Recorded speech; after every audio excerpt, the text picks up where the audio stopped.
Welcome to the XFO Intelligence podcast. Hi, Adam.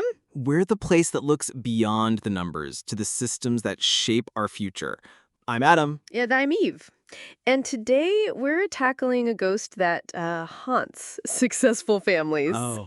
You know the one, the age-old proverb, from shirt sleeves to shirt sleeves in 3 generations. It feels like an immutable law of nature, doesn't it? It really does. But a landmark 2025 analysis report from XFO Intelligence argues it's not a law at all. Okay. It's actually a predictable failure mode of an unmanaged system. Right. And more importantly, it's a problem that can be solved. The report is fascinating. Yeah? It was produced using a methodology we call Deep Augmented Thinking. Wow. This moves past all the superficial financial advice to really deconstruct the human dynamics at play. The human side. And the conclusion is so powerful. Go on.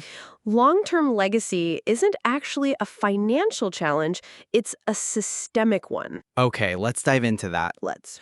The analysis identifies a core reason for the decay. And that is? It terms it human capital erosion.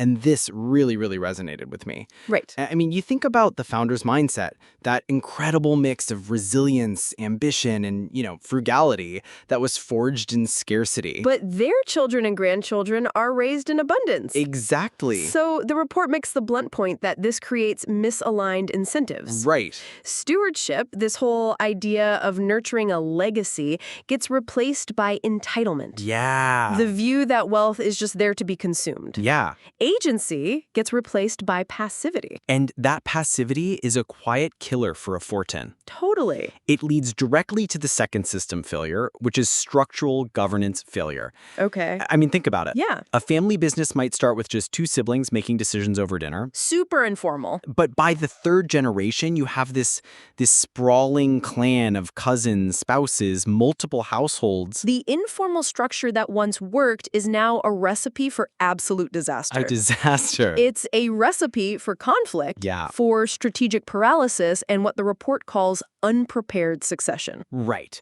Without a formal operating system, the family just can't make timely decisions. Yeah. Opportunities are missed. Threats are ignored. This brings us to the third and maybe the most foundational insight from the Deep Augmented Thinking model. What is it? It's capital degeneration.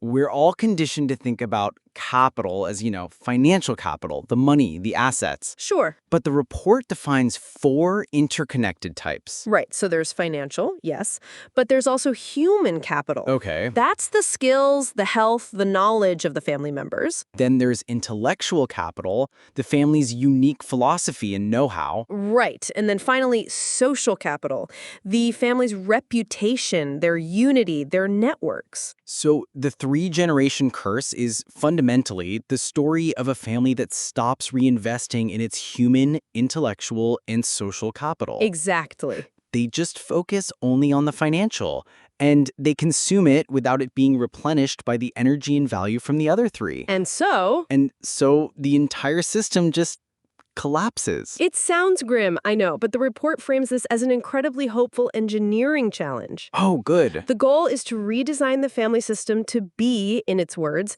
anti-fragile. I like that. A system that actually gains strength from volatility and challenge. So how do you do that? Well, the framework is built on 3 core principles. Okay. And the first is to cultivate human capital with intentionality. Right. This is about actively fighting that slide into passivity. And I love the tangible examples here. Go on. It's not about lectures. Okay. It's about creating meritocratic incentives, like structuring distributions to match a family member's earned income. Wow. Or funding their legitimate entrepreneurial ventures. Right. It also advocates for legacy labs, a formal, ongoing education program in financial literacy, leadership, and the family's core values. It's all about turning heirs into stewards. I love that.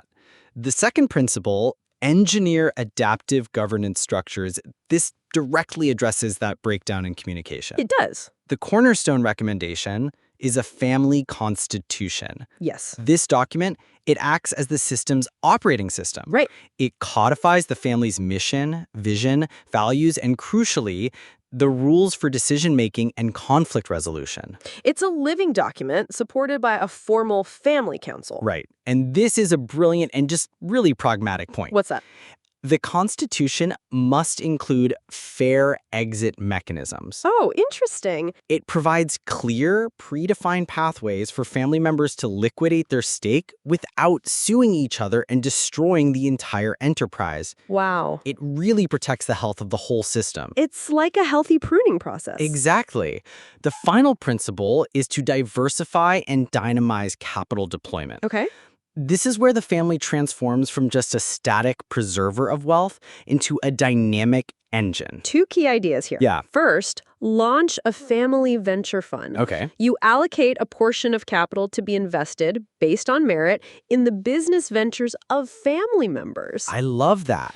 It re-injects the founder's entrepreneurial DNA right back into the system. Right. And second, you anchored the entire system with a shared purpose that transcends individual interests. Like a philanthropic or an impact investing mission, for example. Exactly. It builds social capital and it gives everyone a unifying reason to collaborate. Yes. It strengthens the family's cohesion across generations and even geography. So when you put it all together, the vision is so clear. Yeah.